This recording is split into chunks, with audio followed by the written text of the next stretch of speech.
former life, so popular in their time that they're among the characters depicted on the bronze doors, these amazing bronze doors at the Brooklyn Public Library at Sage To induct their great creator, Don Marquis, here is John Badger of the New York Times.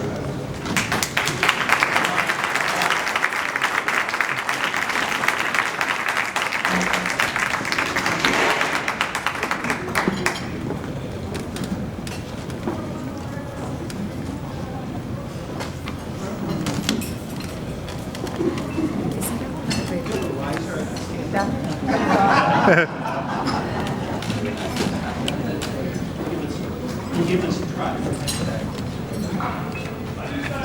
Don Marquis looks right into a reporter that after 30 years as a newspaper columnist, poet, short story writer, novelist, and playwright, would probably be remembered as, quote, the creator of a goddamn cockroach character. Close quote. He was right, of course. Archie Man about lowercase stories, and cockroach.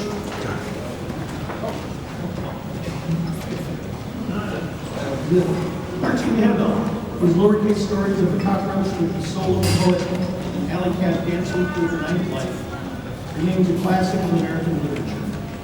The book has never been out of print since its first appeared in 1927. More than 100 printings on my count, and its stories are in virtually every anthology of American literature. Not his 5 novels, not his 3 volumes of serious poetry, or his 4 Broadway plays. 29 books in all, and that's not counting the 4 Hollywood movies and 5 radio and television dramas based on his work. No, we know Don Marquis was best for Archie and Isabel. Wild bits of fantasy that helped make him one of the most famous writers in America in the years before and after World War I.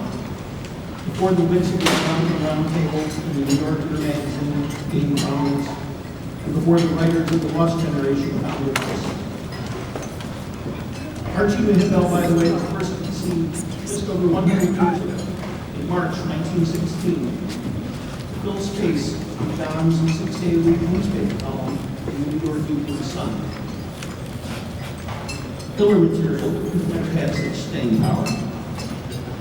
And I'm sure Don would be extremely proud to accept this honor. Every journalist dreams of being remembered for something more than yesterday's headline and tomorrow's dish wrap. In Don's case, the successful comic, the beloved humor writer, always wanted to be taken seriously. Sadly, Don Marquis has no family left to claim this Hall of Fame honor. Both of his wives and both of his children died before his own passing in 1937. Don's stepson, Walter Bonneville Jr., cousin of Kurt, by the way, died 3 years ago at the age of 90. He was a really nice guy.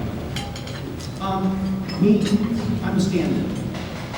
I'm wrapping up work on a bibliography of Don's writings, and I added a website and a Facebook page to print some of his tall tales in light verse and tell stories about his life. To most Americans in the 1920s and 30s, Don Marquis was the consummate New Yorker, suave, clever, and successful. Don was born and raised on Illinois Prairie. He arrived in New York in 1909 and got his first solid job in New York on the staff of the Brooklyn Eagle, a storied newspaper that had once employed another future member of the New York State Writers Hall of Fame, Walt Whitney. After a year, Don left the Eagle to make a name for himself on the New York Evening Sun, where he created his famous characters Archie and Isabel, along with the old Soap and Hermione and her beautiful series thinkers. Don's last newspaper job was at the New York Herald Tribune, working out of his offices at 219 West 40th Street. Today, that building is the home of the Kennedy Graduate School of Journalism.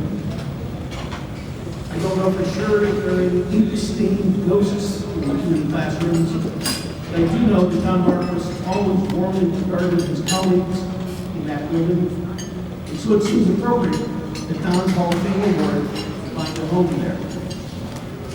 I'd like to introduce Andrew Mendelson, Associate Dean of the Graduate School of Journalism, and Tim Harper, visiting professor and editor of the Journalism Press, over there, to the staff.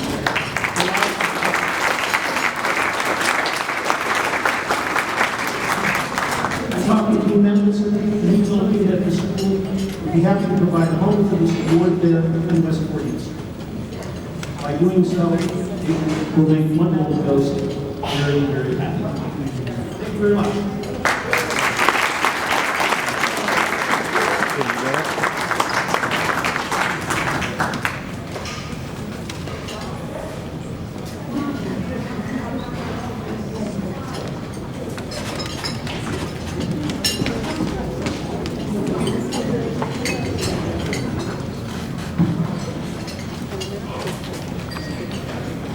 Folks, I just heard from my wife and my children are not going to sleep, and she doesn't really believe that I'm here.